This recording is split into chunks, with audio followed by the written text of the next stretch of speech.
The Dodgers were looking to win their 11th consecutive game behind Lance Lynn, who was making his third start as a Dodger at Chavez Ravine. Now, Lynn was on top of his game as he went toe-to-toe with Milwaukee's ace, Corbin Burnes.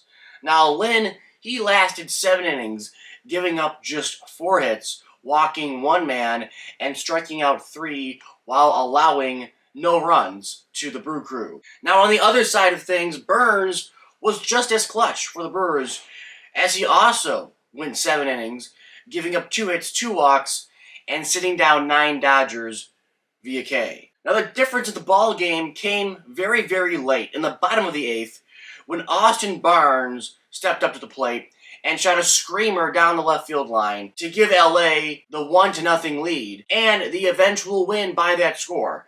Now, this was all thanks to Nomar Garciaparra, who called Barnes' home run. He called the home run by Austin Barnes in the pregame Dodger show on Sportsnet LA.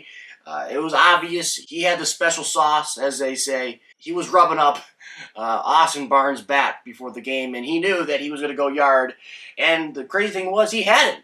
He had not gone yard all season long. It was his first home run of 2023, and it came at a great time for him and the Dodgers getting the win over the Brewers 1-0. The Diamondbacks look to continue their push for that last wild card spot in the National League, as their ace, Zach Gallen, took the bump to open a 4-game set versus San Diego. Now, Gallen, well, he was spectacular against the Padres, as he allowed just 1 run on 3 hits, earning his 13th victory of the season, as he continued to make his case for NL Cy Young Award winner. Now, as I mentioned in previous videos regarding Zach Gallen, most of his success this season has been due to him painting the corners. And that's exactly what he did last night. On Thursday, he only allowed 1 free pass in his 6 1/3 inning of work, and he was just on point. Really, I mean, he was dotting the outside, the inside part of the plate, down and away, up and in. He really wasn't getting a lot of hard contact throughout the night. The only time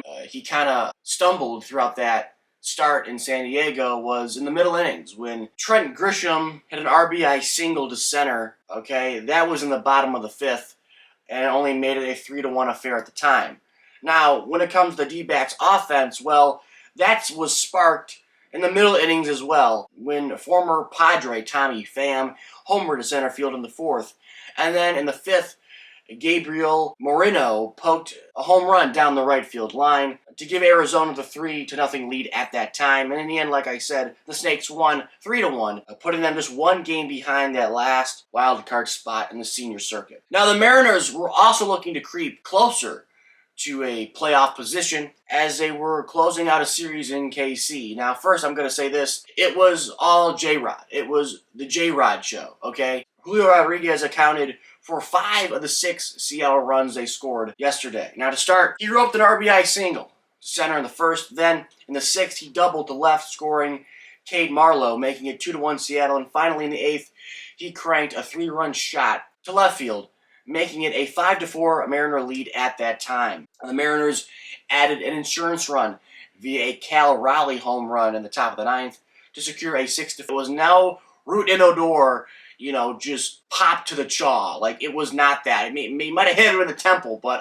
well, anyways, during that aftermath of all that crap, Anderson went out on Twitter, you all know that. He was calling out just random-ass people. Who the hell knows? I don't know.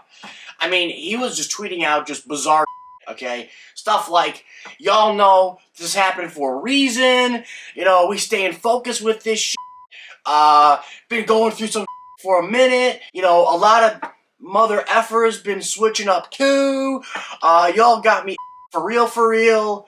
Hope you've been picking up what I'm putting down too. The big picture. I love how he ended it with that, which is like the big picture.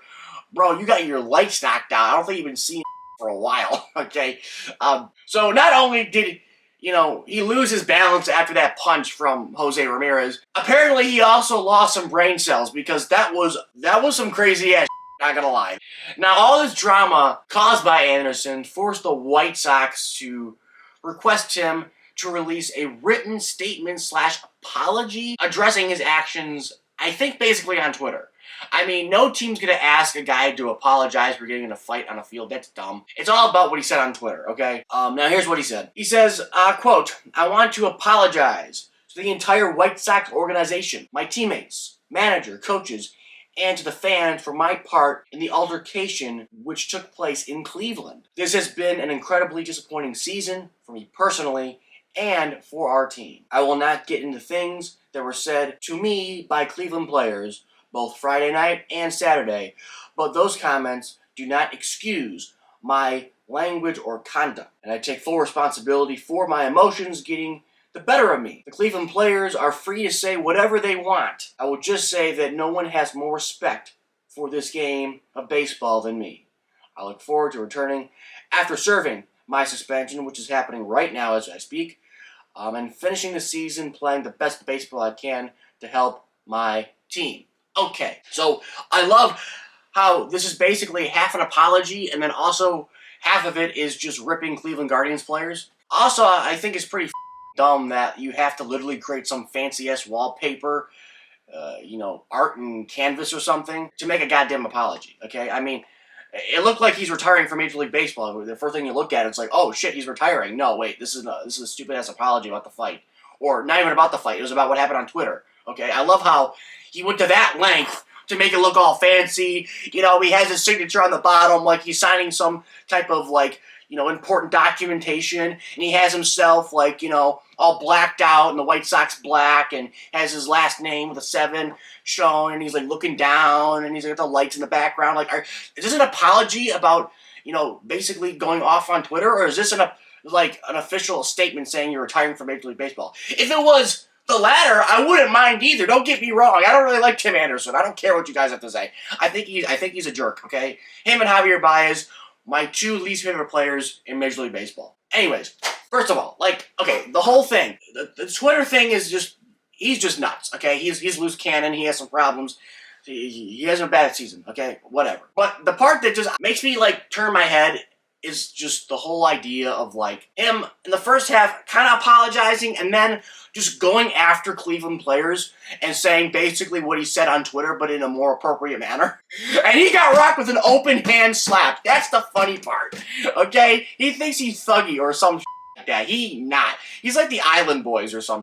I don't know. Tim Anderson, weak-ass apology, just like the weak-ass fighting you displayed a couple weeks ago. That's all I got. Please please comment, and subscribe. Yeah, so, as always, I'll catch you guys later.